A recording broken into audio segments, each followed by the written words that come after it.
lagi di channel Tia Sananda. Kali ini kita akan membahas materi kelas 12, yaitu rangkaian arus bolak-balik. Bagi yang belum subscribe channel Tia Sananda, silahkan di subscribe dulu dan aktifkan tombol lonceng agar mengetahui postingan-postingan Tia Sananda berikutnya. Nah, di video kali ini kita akan membahas tentang rangkaian arus bolak-balik. Nah, arus dibagi menjadi dua. Mungkin kalian masih ingat ya, arus ini dibagi menjadi dua, yaitu arus arah yang kita sebut dengan DC dan arus bolak-balik yang kita kenal dengan AC. DC itu dikenal dengan direct current, sedangkan AC itu adalah alternating current. Itu disebut juga dengan istilah arus bolak-balik. Nah, apa bedanya AC dengan DC? Kalau arus DC itu sumbernya adalah aki, kemudian baterai, kemudian elemen volta. Itu sudah kita bahas pada video pertama di kelas 12. Sedangkan arus AC ini sumbernya itu adalah generator atau listrik PLN.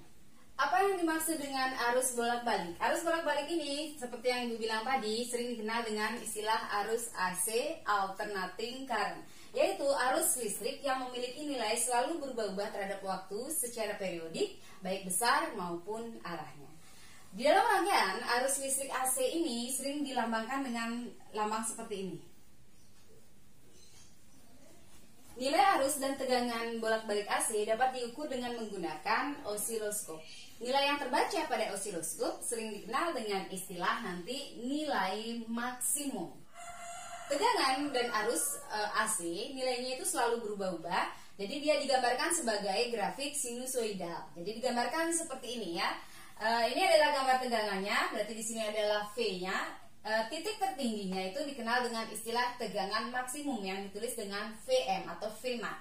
Sedangkan di sini titik tertingginya yang dikenal dengan istilah arus maksimum atau dikenal dengan Im atau Imax. Kalau dirumuskan di sini V sama dengan Vm sin omega T. Ini perumusannya. Kemudian untuk I hampir sama. I sama dengan Im sin omega T. Dengan V itu adalah tegangan, satunya volt, kemudian Vm tadi itu adalah tegangan maksimum, volt juga, I adalah kuat arus listrik, satunya ampere, Im itu adalah kuat arus maksimum, ampere, kemudian omega itu kecepatan sudut, satuannya adalah rad per sekon, dan T itu adalah selang waktu, satuannya sekon. Kita mengetahui ada alat ukur listrik yang dikenal dengan voltmeter dan ampermeter. Voltmeter itu adalah alat yang digunakan untuk mengukur tegangan, sedangkan ampermeter adalah alat yang digunakan untuk mengukur arus listrik. Nah, apabila tegangan dan kuat arus listriknya diukur dengan menggunakan voltmeter dan ampermeter, maka nilai yang terbaca pada alat itu sering dikenal dengan istilah nilai efektif. Jadi dikenal dengan istilah nilai efektif. Bagaimana rumusnya? Tegangan efektif atau kita tulis dengan istilah VF, V efektif itu dirumuskan Vm, jadi V maksimum per akar 2. Sedangkan arus efektif, jadi IF kita tulis itu adalah I maksimum IM per akar 2. Jadi seperti ini saja hubungan antara V efektif dengan V maksimum dan I efektif dan I maksimum. Dengan VF itu adalah tegangan efektif, satuannya volt, IF itu adalah arus efektif dan satuan ampere. Kita sekarang lanjutkan ke rangkaian RLC, yang mana disebut dengan rangkaian RLC. R-nya ini adalah resistor, L-nya itu adalah induktor, dan C-nya itu adalah kapasitor. Oke, kita bahas dulu bagaimana resistor murni yang berdiri sendiri, kemudian induktor, kemudian kapasitor murni dia berdiri sendiri sebelum kita gabung ya. Kita bahas satu persatu. Kalau digambarkan di dalam rangkaian, maka resistor bisa digambarkan seperti ini. Ini sudah pernah kita bahas juga. Kemudian induktor, kalau kalian ingat dengan solenoida, maka kalian akan ingat dengan induktor, karena induktor ini contohnya adalah solenoida itu dilambangkan dengan lambang seperti ini, lilitan, dilambangkan dengan L. Kemudian kapasitor, baru saja kita bahas di video sebelumnya, itu dilambangkan dengan lambang seperti ini, dilambangkan dengan C. Pada resistor, induktor, dan kapasitor murni seperti ini akan berlaku hukum Ohm. Oke, kita cek pada resistor. Di sini berlaku hukum Ohm ya. Kalian masih ingat bagaimana rumus hukum Ohm? Bahwa V sama dengan insinyur. Kan seperti itu dulu ya. V sama dengan I dikali R. Ini yang berlaku pada resistor. Rumus mana yang berlaku pada induktor? Jika induktor dihubungkan dengan arus AC seperti ini, maka induktor akan berfungsi sebagai hambatan. Hambatan yang kita lambangkan dengan R tadi. maka induktor akan berfungsi sebagai hambatan. Tetapi di sini namanya itu adalah dikenal dengan istilah reaktansi induktif. Reaktansi induktif ini sering ditulis dengan istilah XL seperti ini. Nah, bagaimana rumusnya XL? XL bisa kalian cari dengan rumus omega dikali L. Ini tambahan rumusnya di sini. Nah, sedangkan untuk kapasitor, apabila kapasitor dihubungkan dengan arus AC, dia juga akan berfungsi sebagai hambatan. Tetapi namanya di sini hambatannya dikenal dengan istilah reaktansi kapasitif. Reaktansi kapasitif ini sering ditulis dengan istilah XC. Nah, bagaimana rumusnya XC? XC bisa dicari dengan rumus seper omega dikali C. Kalau XL kan omega L, kalau XC kan seper omega C. Yang mana sih biar kalian tidak terbalik, yang ada sepernya, yang mana yang nggak ada sepernya? Untuk ingatnya mungkin sepele saja ya, simple. Jadi ingat yang ada WC-nya itu seper, gitu ya. Ini kan WC kalau kalian baca ya. Omega C kalian baca WC, berarti yang ada seper itu adalah yang ada WC-nya. Itu kalian caranya mengingat ya. Tadi Ibu bilang bahwa hukum Ohm juga berlaku pada induktor dan kapasitor ini. Berarti bagaimana jadinya hukum Ohm di sini? Rumusnya. Jadi V sama dengan I dikali R. R itu adalah hambatan. Ya enggak? Kalau di sini pada induktor hambatannya berganti nama menjadi XL, menjadi reaktansi induktif. Sehingga rumusnya akan menjadi I dikali XL. Nah, sedangkan pada kapasitor sama, di sini juga berlaku hukum Ohm. Yang berfungsi sebagai hambatan di sini adalah reaktansi kapasitif atau XC. Sehingga rumus V akan menjadi I dikali XC. Jadi R, XL, dan XC itu adalah hambatan. Jadi kalau Ibu tulis bahwa R, XL, dan XC itu adalah hambatan ya. Satuan hambatan itu adalah Ohm. Kemudian L itu adalah induktansi induktor, satuannya itu ditulis dengan H, Henry ya, kalian mungkin masih ingat. Kemudian C itu adalah kapasitas kapasitor, satuannya adalah Farad, ditulis dengan F. Grafik antara resistor, induktor, dan kapasitor bisa kalian lihat seperti ini. Ini bisa kalian hafalkan ya.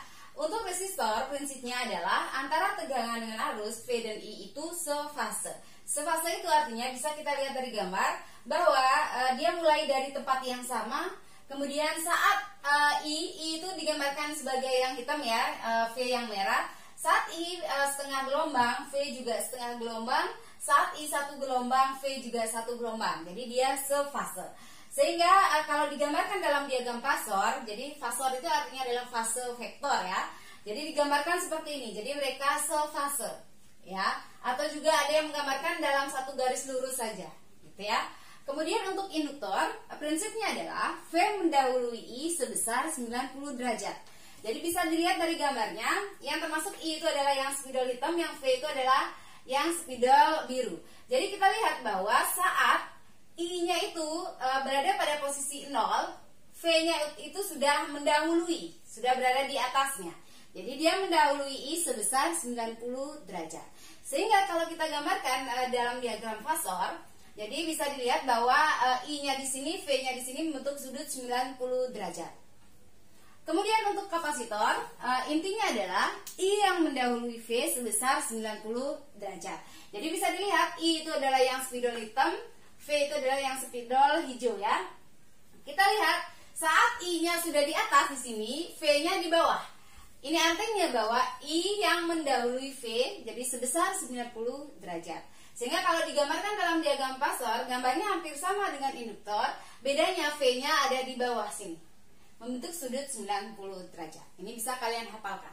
Sebelum ke R, L, dan C kita gabung menjadi satu, kita pisahin dulu seperti ini ya. Bagaimana kalau rangkaian R-nya bergabung dengan L saja, seperti ini. R dengan L bergabung di dalam suatu rangkaian, maka rumus mencari Vm, V maksimum itu adalah akar VR kuadrat ditambah VL kuadrat. Jadi kalau antara R dengan L berarti V-nya juga R dengan L. Kemudian setnya, rumus impedansinya itu adalah akar R kuadrat ditambah XL kuadrat. Kemudian kalau rangkaiannya adalah berupa rangkaian R dan C, seperti ini di dalam rangkaian, maka rumus Vm-nya adalah akar VR kuadrat ditambah VC kuadrat. Berarti impedansinya itu adalah akar R kuadrat ditambah XC kuadrat. Kemudian jika rangkaiannya adalah berupa rangkaian LC yang digambarkan seperti ini di dalam rangkaian, ada 3 rumus. Sebenarnya intinya adalah sama. V itu sama dengan VL min VC jika VL lebih besar dari VC. Nanti lihat di soal. V sama dengan VC min VL jika VL lebih kecil dari VC. Jadi intinya adalah untuk menghasilkan nilai positif, gitu ya. Kemudian V sama dengan 0 itu jika VL sama dengan VC.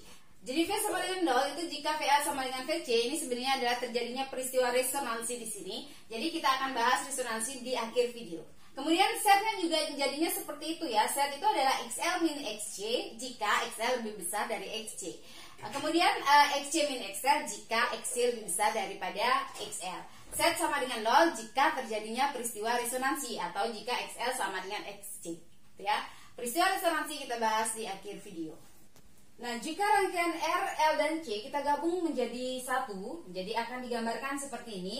R, L, C digabung menjadi satu. Hambatan totalnya itu sering dikenal dengan nama impedansi. Impedansi itu sering dilambangkan dengan set seperti ini ya. Dengan rumus, jadi bisa kalian hafalkan.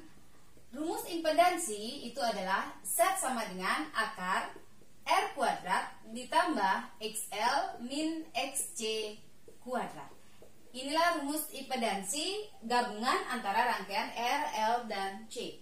Jadi ingat set itu adalah impedansi, berarti impedansi itu kan hambatan, berarti satuan hambatan juga nanti adalah dalam satuan ohm gitu ya. Berarti bagaimana hukum ohm yang berlaku di sini? Berarti sama dengan yang tadi ya. Rumus hukum ohm itu kan V sama dengan IR ya. I kali arus dikali hambatan. Berarti di sini karena hambatannya itu adalah impedansi set, berarti rumus hukum ohm akan menjadi V sama dengan I dikali set. Jadi kalau digambarkan dalam diagram Poisson, maka akan bisa dilihat grafiknya seperti ini ya. Jadi bisa kalian ingat dan hafalkan. Jadi di sini adalah VL min VC, kemudian di sini yang sini itu adalah XL min XC. Nah, kita lihat di sini akan ada sudut. Ya. Cos theta, cos itu adalah sisi samping dibagi sisi miring, ya.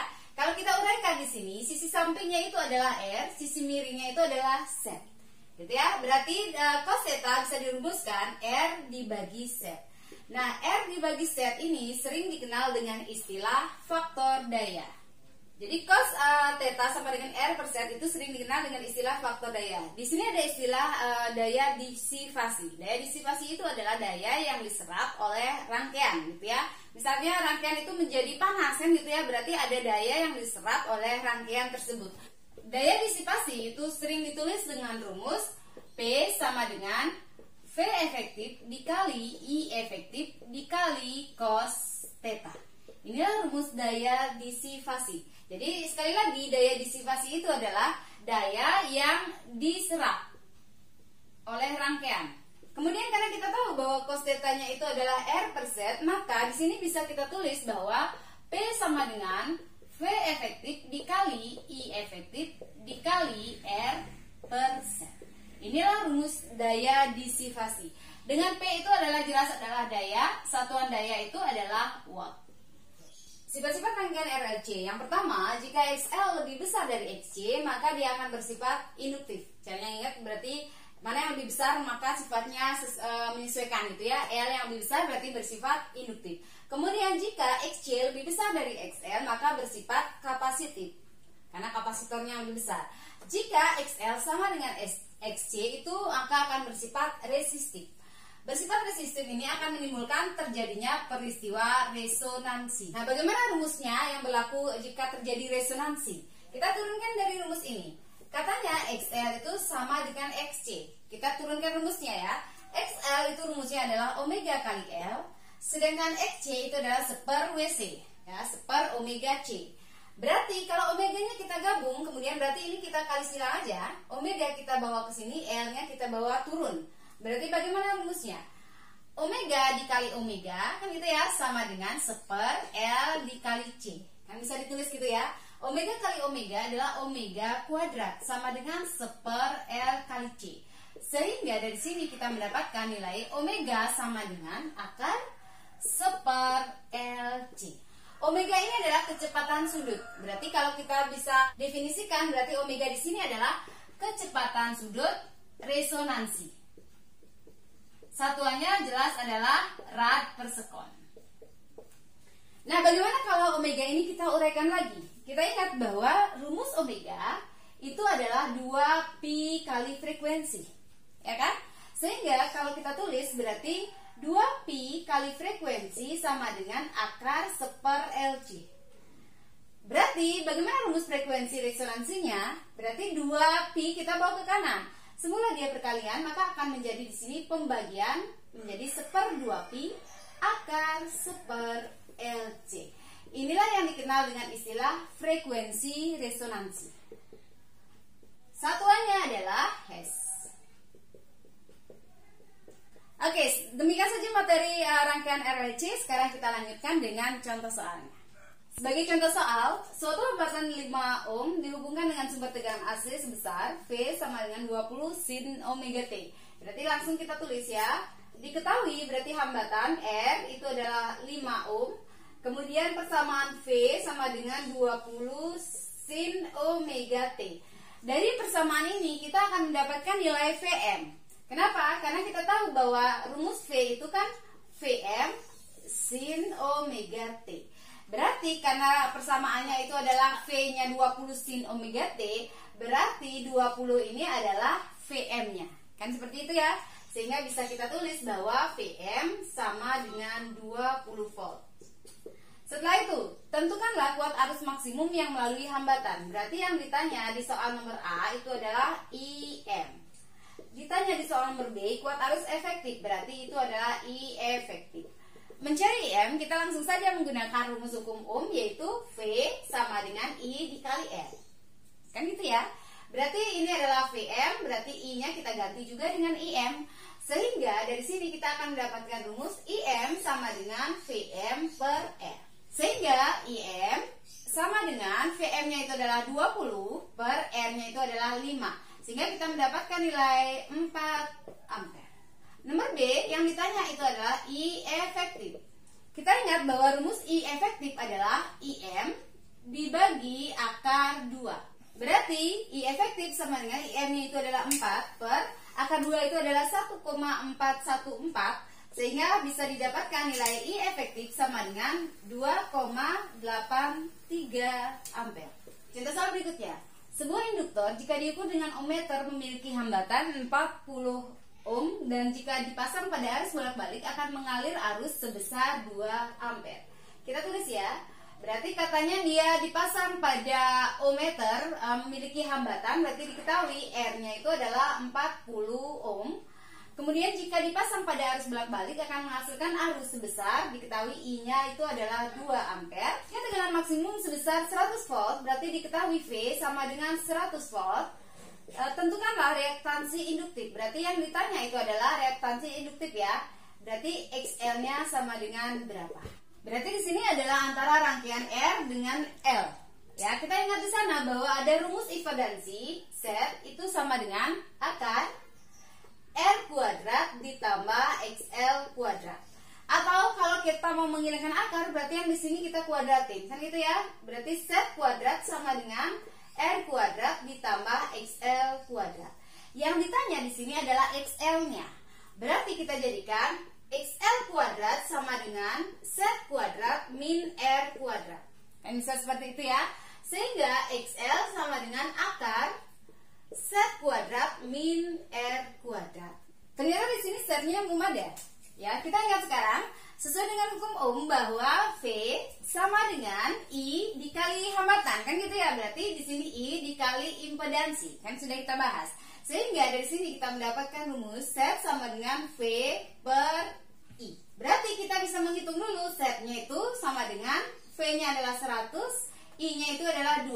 Berarti ini adalah 50 ohm. Nah, setelah kita mendapatkan ini, nilai XL sudah bisa kita hitung. Akar Z kuadrat berarti 50 kuadrat dikurangi R kuadrat. R-nya itu adalah 40. Sama dengan akar berarti 2500 dikurangi 1600. Akar 900. Berarti nilai XL sama dengan 30 ohm. Berikutnya, sebuah rangkaian RLC dengan R sama dengan 800 ohm, berarti diketahui R-nya itu adalah 800 ohm, kemudian XL diketahui 600 ohm, kemudian XC sama dengan 1200 ohm, dihubungkan dengan sumber tegangan efektif, berarti V efektif sama dengan 200 volt. Kemudian tentukanlah, berarti ditanya, nomor A, kuat arus dalam rangkaian, berarti yang ditanya adalah I. Nomor B, faktor daya, berarti itu adalah cos theta. Yang nomor C, daya yang sesungguhnya, berarti P-nya berapa. Untuk menjawab I, berarti kita ke hukum Ohm ya, yang tadi. Bahwa I itu bisa dicari dari dasar rumus V sama dengan I dikali set. Berarti kita akan mendapatkan rumus bahwa I sama dengan V dibagi set. Berarti kita hitung dulu setnya itu berapa. Karena ini rangkaian RLC, ingat rumusnya bahwa set sama dengan akar R kuadrat ditambah XL min XC kuadrat. Berarti set sama dengan akar R-nya itu adalah 800, berarti 800 kuadrat ditambah XL-nya itu adalah 600 dikurangi 1200 kuadrat. Berarti set sama dengan akar, berarti 640.000 gitu ya, ditambah 600 dikurangi 1200 adalah min 600 kuadrat. Berarti set sama dengan akar 640.000 ditambah 360.000. Kan gitu ya. Berarti set sama dengan akar 1 juta. Berarti set itu sama dengan 1000 ohm. Setelah mendapatkan nilai setnya 1000 ohm, kita langsung ke rumus ini ya. Untuk mengirit tempat, Ibu tulis di sini. Berarti I sama dengan V. V-nya itu adalah 200. Berarti per setnya itu adalah 1000. 2/10 berarti 0,2 ampere. Nomor B, yang ditanya itu adalah faktor daya, cos theta. Cos theta rumusnya adalah R per set. Berarti tinggal kita masukkan R-nya itu adalah 800, per setnya itu adalah 1000. Berarti ini kita mudahkan. Berarti kita akan mendapatkan nilai cos theta sama dengan 0,8. Nah, untuk yang nomor C yang ditanya adalah daya. Daya itu kan rumusnya adalah V efektif dikali I efektif dikali cos theta. Kan seperti itu ya. Berarti V efektifnya sudah diketahui 200. I efektifnya berarti ya ini 0,2. Dikali cos theta-nya kita udah mendapatkan 0,8. Berarti P sama dengan 32 watt. Demikianlah materi kita hari ini. Semoga bermanfaat. Dan kalau dirasa bermanfaat, silakan di like dan di share. Dan jangan lupa bagi yang belum subscribe channel Tes Ananda, di subscribe dulu dan aktifkan tombol lonceng agar mengetahui postingan-postingan Tes Ananda berikutnya. Dadah.